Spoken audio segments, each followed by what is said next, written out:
All right, so here I am live for the very first time on YouTube. Not exactly sure how everything works, but I'll figure it out as we go along.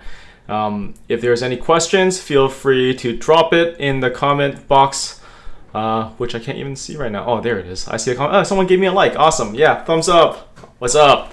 All right, yeah, first time live ever, and there's going to be some fumbles, there's going to be some bumbles, but that's to be expected. Please forgive me, and we'll try to make it work, all right? So today, the agenda is quite simple. We're looking at career clarity for people in their 20s, and this is a very common problem. When you're in your 20s, your life, like, to be very honest, you're a baby. You just started, right? You just started out of college or higher education, whatever your education background is, and you're just trying to figure out the world. A lot of times, my best advice for people in regards to that is that, life is complicated and you don't really know where you're going. And think of it kind of like a roadmap, right? Oh, by the way, I should do a quick sound check. Can you guys hear me? If you can hear me, please leave me a comment in the comment box, just so I know that you can hear me and I'm not like talking to the air. All right. Can you hear me? Add to broadcast. Just making. Oh, cool! I could add a button. Can you hear me to this? It looks good too. I'm using Ecamm, by the way. It's a software. Okay. I will proceed with faith. No one's replying. All right. Now, my question for you is this. When you start out in your career, you have to start with a destination in mind. You would not go on a road trip without having an idea of where you want to end up. It's basically that simple. And so as you're going and you're going in the wrong direction, for example, you just say your primary goal is to just figure out the next steps in your life, but you're going in the wrong direction. And what happens when you go in the wrong direction? Well, you start feeling like, this is not the right way. Oh, I feel kind of lost. Oh, I'm not really happy of where I'm going. And that's perfectly normal. In fact, when that happens, it's actually a sign for you to, hey, you know what? I'm on this road trip right now, and it's time for me to pull aside and figure out my path. Now, that's the best thing to do. Pull aside and figure out your path. However, at the same time, reality is quite real, right? You got to figure out, okay, I'm now figuring out my path on what I should do, but there's just so many options. And that's why a lot of times when people are in their 20s, I would actually recommend job hopping. I know job hopping's got a terrible rap, and now just let me explain a bit about what I mean when I say job hopping, right? Job hopping, there's the element of job hopping where you work 3 months here, work 5 months here, and you just hop all over the place, and then your resume looks like crap at the end. And that's not the type of job hopping I'm talking about. The type of job hopping I'm talking about is spending 1 or 2 years at one location, and then based on that, hop to something, either similar or different based on your experience there. And the reason for that is quite simple. It's because job hopping, a lot of times, it helps you experience a lot of different people, different work environments. You apply different skills, and through that, you figure out, oh, I like this, I don't like this, and so on. And that's why in your 20s, job hopping is actually a good thing to have. Now, don't job hop with no rhyme or reason. Don't just do it for the money, because a lot of times, if you do it just for the money, that's what we call an extrinsic motivator. Like in psychology, when you're extrinsically motivated and you're focused only on that dollar, what happens is that if that dollar sign fluctuates in terms of how much you earn, then that's gonna impact you in terms of your internal satisfaction. But at the end of the day, it's not really about that, right? For a really satisfying career, money needs to factor out of the equation. So oftentimes, in psychology, we understand that people who are truly happy in their careers, generally, once you hit the 60,000 to 80,000 mark of being able to sustain yourself, you're generally okay. Your happiness is going to be fine. And any extra dollar that you earn on top of that actually is diminishing returns in terms of your satisfaction. You don't actually become any happier with each. Oh, you get a little bit happier, but it's the diminishing returns. So the extra dollar, actually, no, let's say $1. Let's say $5,000 extra after you hit the 80,000 mark isn't going to make that big of a difference in terms of your internal satisfaction. And that's why a lot of times when people, like a lot of clients I work with, when people hit that age of their 20s, and usually their late 20s, they're like, okay, I've got the money now. Like the money part is more or less figured out. What next? And then they're not happy because that dollar sign is, the dollar requirement, the extrinsic motivation is there, but the stuff after that is missing. And that's really essentially what the problem is. And there's really 4 elements when you think about it. There's really 4 elements that you need to break down in terms of gaining that clarity. The first element is this, your personality, right? And this is what people call pre-wired. What are you pre-wired like?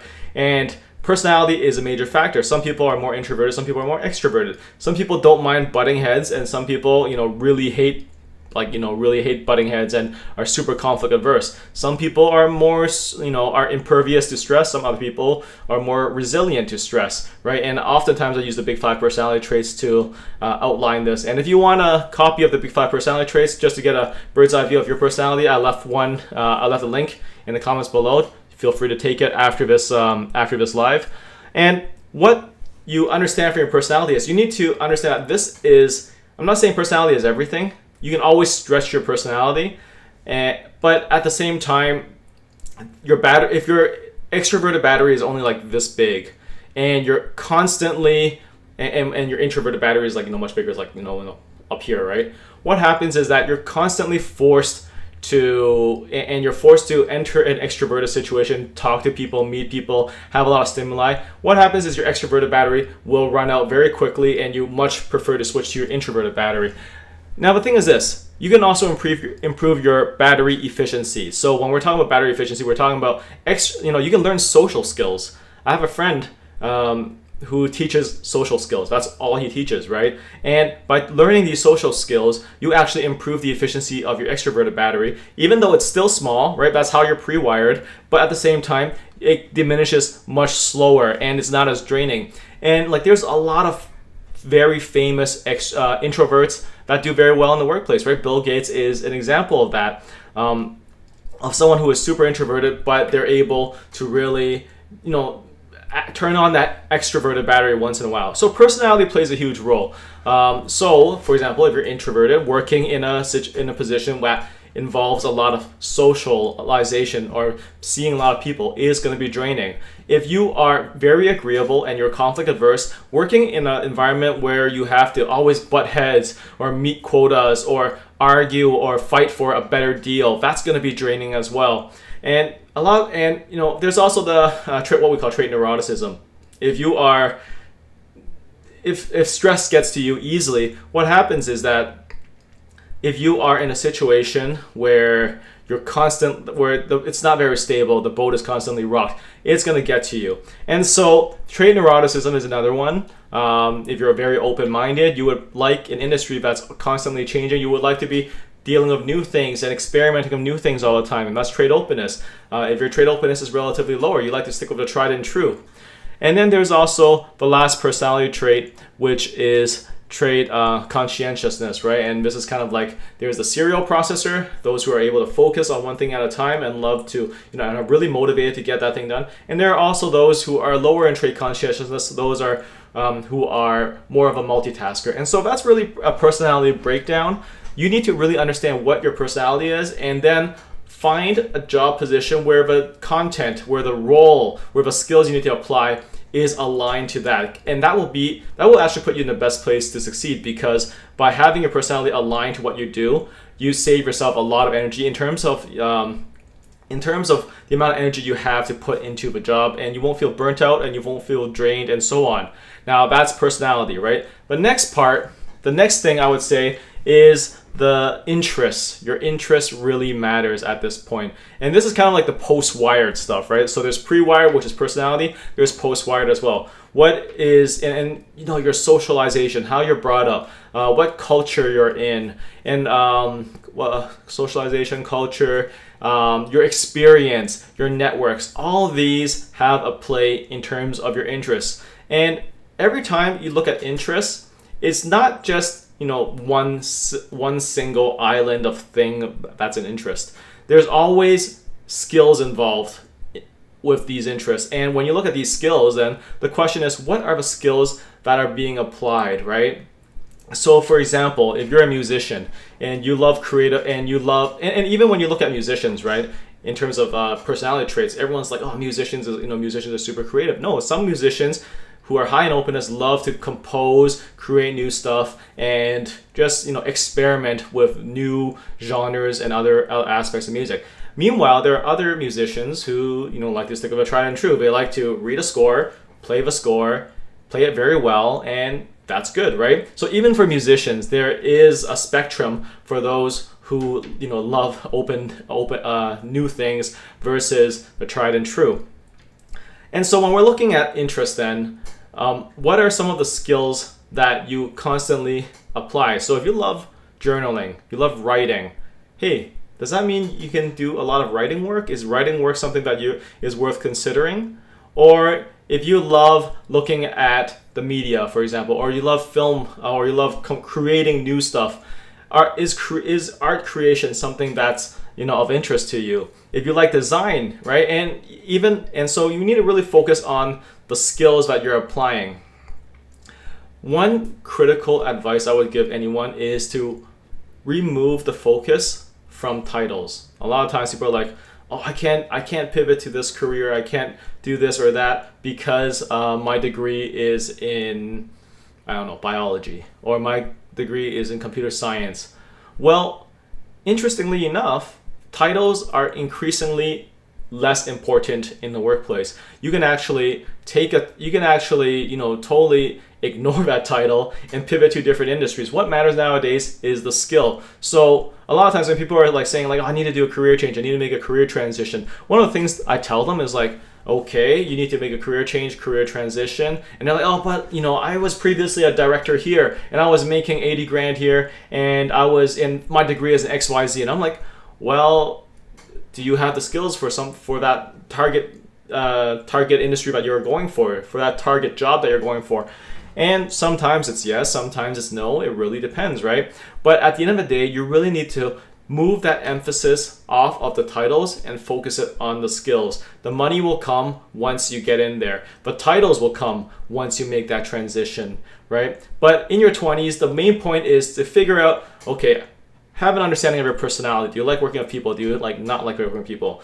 What are your interests? What are your skills? What skills do you like to apply? What skills put you in flow? And what flow is basically when you spend 3 hours on something, but it literally feels like 30 minutes. That is flow. That is when you are in the mood. And psychology shows that, you know, happiness is kind of like a fleeting emotion, but flow is what is truly, deeply satisfying. And we always want to find that flow.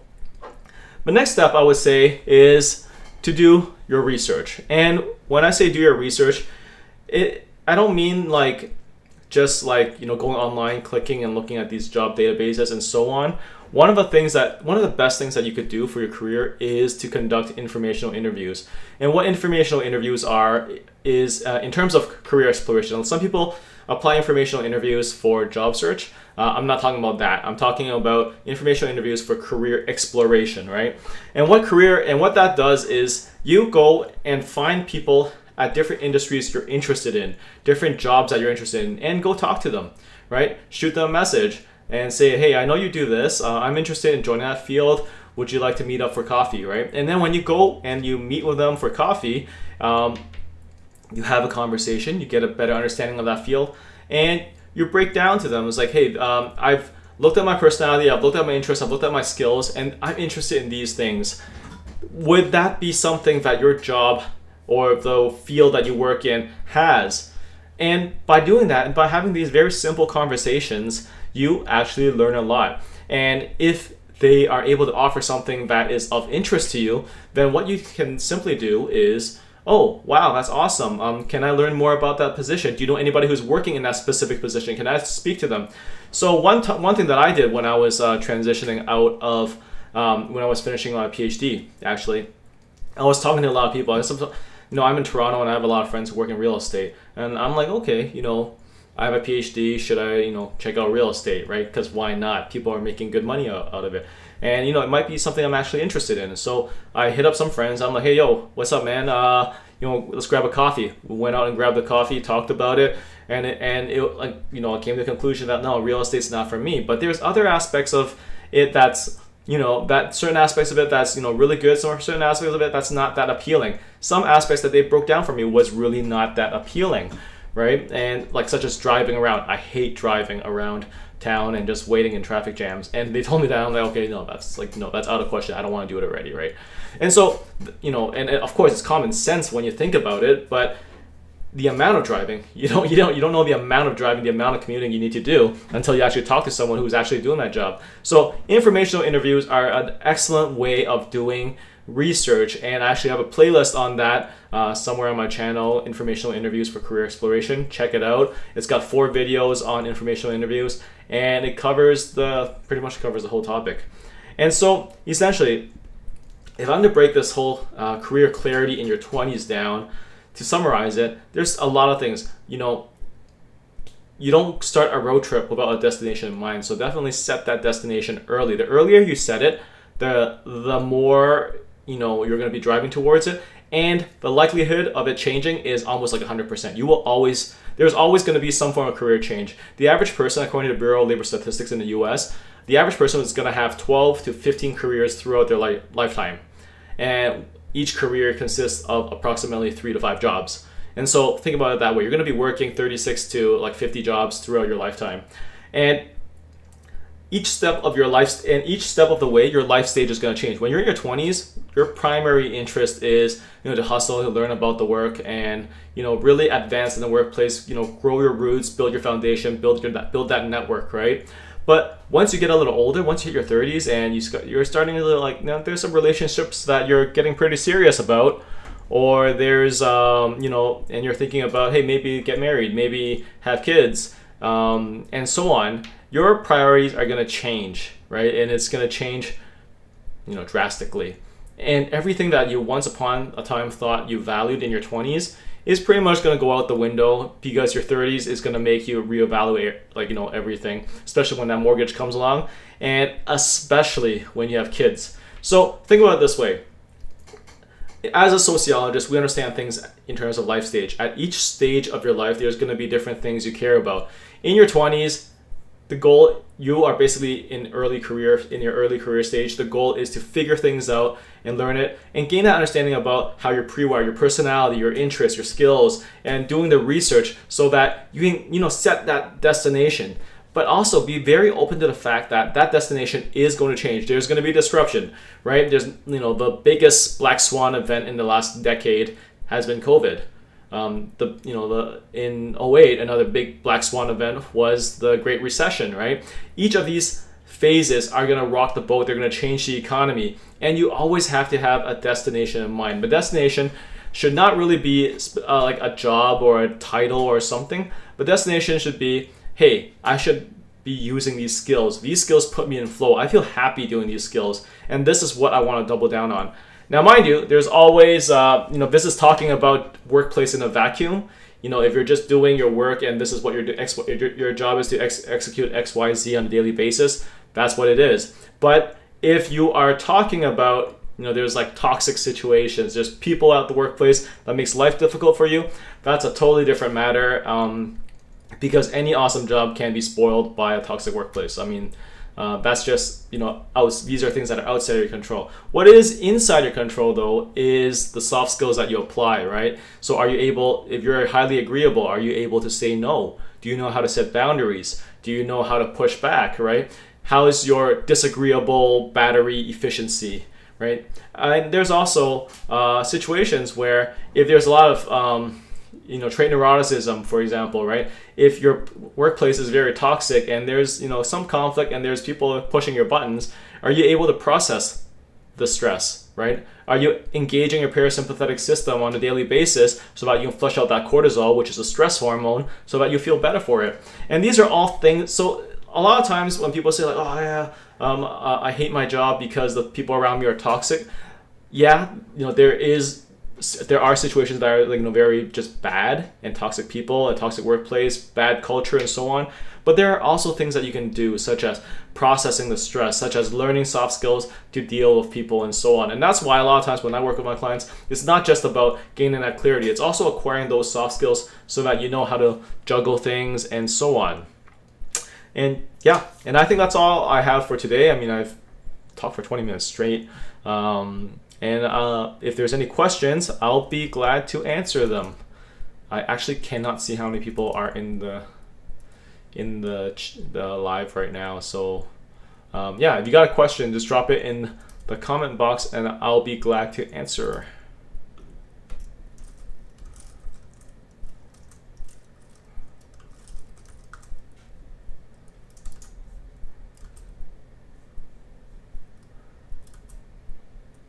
Oh, I see there's 4 people watching right now. Awesome, cool, wow. Yeah, I didn't know there's 4 people watching. See, I'm learning this system as we go, right? So I super appreciate your patience. I don't know, as I'm trying to figure this out. But let me know if you got any questions. Otherwise, I could literally talk indefinitely because that's what we do, right? That's what PhDs do. We have what we call a PhD stands for permanent head damage. And so I can talk forever. Any questions that you have regarding finding career clarity, I'll be glad to answer them. Just leave it in the comment box. Or maybe I didn't set it up properly. Let me double check to make sure there's comments set up properly. Okay.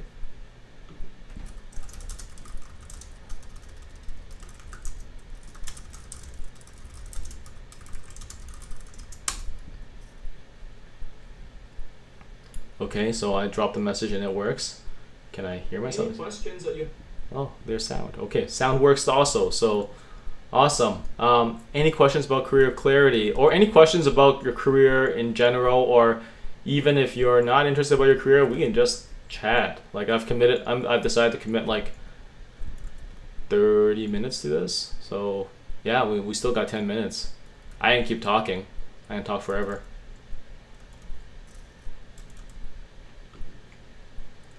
All right, I'm gonna wait for your questions.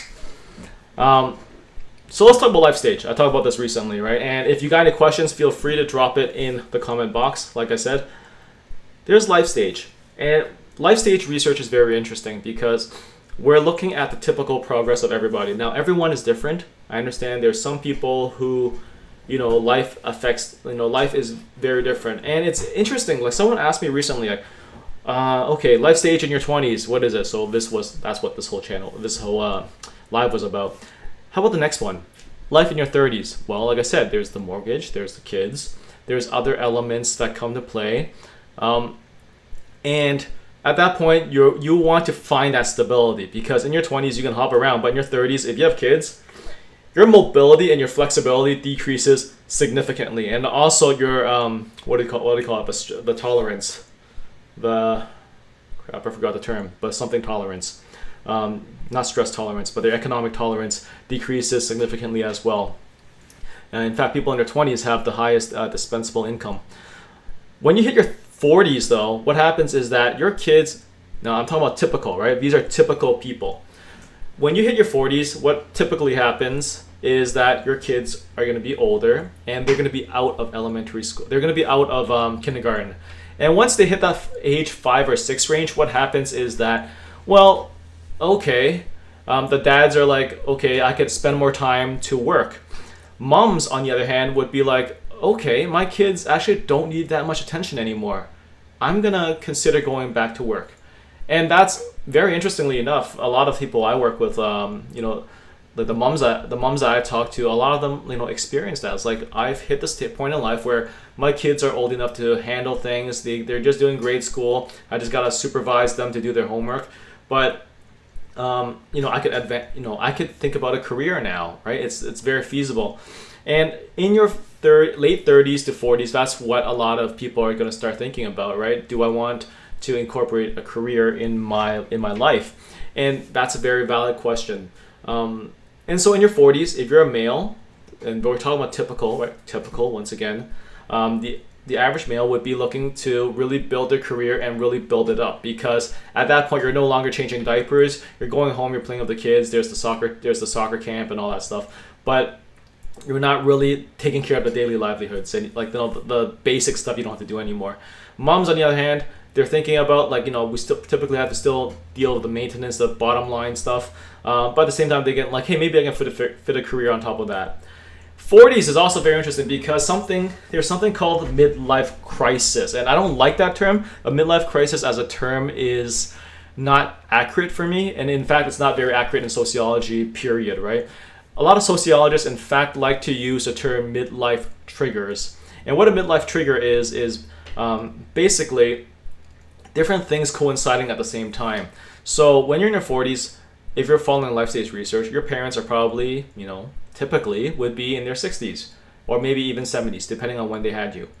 And what that means is that, they're aging and that they need to be taken care of. And a major consideration then becomes, hey, do I want to stay near my parents to take care of them? Because that's a real problem. So that's one midlife trigger. Another midlife trigger is you may not be as happy as, about your life at that point versus, other people. You look at your neighbors and you're like, hey, they're living an awesome life and I'm not so happy about mine, especially because I've hit, kind of like the midway point. And a lot of times, if you're unhappy about that, a lot of people are like, okay, I need to do something about it, right? And that's why and then there's other pressures as well. Physically, you're going downhill. Once you hit, 20s, you're awesome. 30s, it's kind of hitting you. But when you hit your 40s, it's like hitting a brick wall. And I'm not 40 yet. I'm like 30. I'm 37 this year. And I feel a brick wall coming.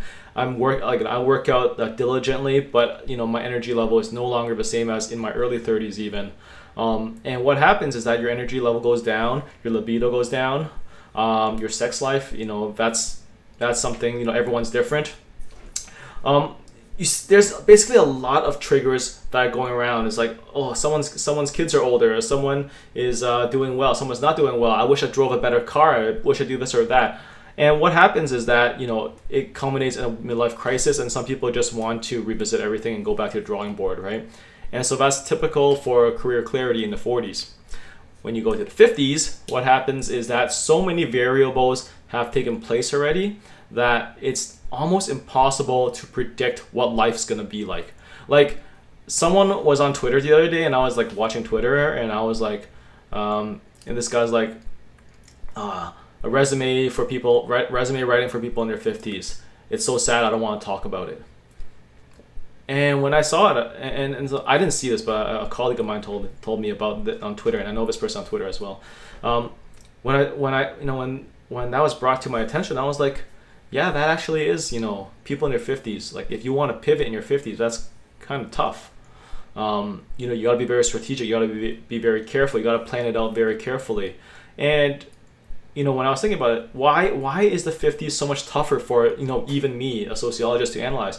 Well, because, and I figured out, like, the answer is quite straightforward. In your 20s, there's so few variables in your life in your 20s. You go to school, you go to higher education, if you do go to higher education, and that's pretty much it. You start working, right? You first start working your first job, and so on. And maybe there would be some variable, like you might not have found a job, or you might have found a job, or you might be job hopping, and so on. But the variables are very minimal. By the time you're in your 50s, oh my goodness, there's like, you may have had kids, you may not have had kids, you may have been in several relationships already, you may have, gone bankrupt before, you may have traveled the world. There may be a million things that have happened by the time you're in your 50s. And that's why it's so much more harder to talk about career clarity in your 50s, because at that point, you got to be very realistic. It's like you're planning out the twilight years of your career. And that's why, when you talk about career in your 50s, it's not an easy conversation at all. But anyways, I just kind of gave you a roadmap of the whole, your whole life stage, right? 20s is like this, 30s is like this, 40s is like this, 50s is like this. 60s is like you're literally, getting ready to retire. Some people don't like to retire, but even from the employer side, the chances of, hiring a 60-year-old is difficult. It's difficult for anybody. Okay. I think that's it. There haven't no questions, no comments. If you enjoyed it, please give this video a thumbs up. I'll really appreciate it. My first time going live, some technical issues. I had to check this and that. But I'm alive. You're alive. YouTube hasn't exploded, and we're all good. So yeah, if you like this, give it a like, leave a comment. And personality test in the description below. Any questions, be glad to answer them in the future, right? And yeah, I've decided to pretty much go live every week on Wednesday at 2 p.m. So if you want to show up, then show up. I'll be glad to have a conversation. All right, take care everyone, have a great day.